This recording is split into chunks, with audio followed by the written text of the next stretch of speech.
Good morning, church. Today is day 23 of our reading plan, and we are in Matthew 23.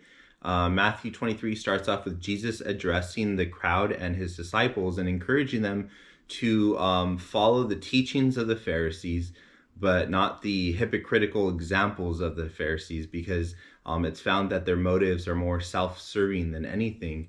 After that, Jesus goes on to teaching what's called the seven woes of the teachers of the law and the Pharisees.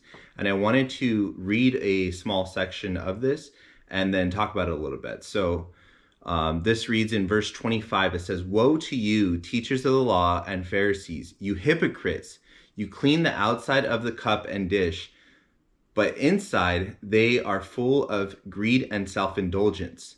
Blind Pharisee, first clean the inside of the cup and dish, and then the outside will also be clean.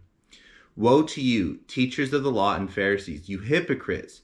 You are like whitewashed tombs, which look beautiful on the outside, but on the inside are full of the bones of the dead and everything unclean. In the same way, on the outside you appear to people as righteous, but on the inside you are full of hypocrisy and wickedness." That is really strong, really bold.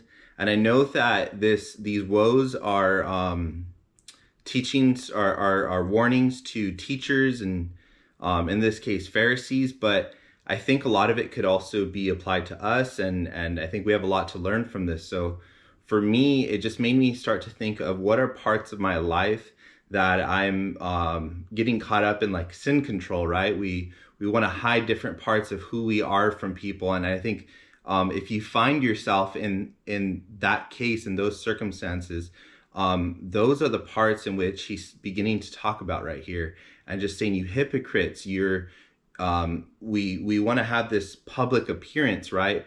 But on the inside, what's happening? Are you letting God work on the inside of your heart, cleansing your heart and your mind, purifying them so that we can fully worship God?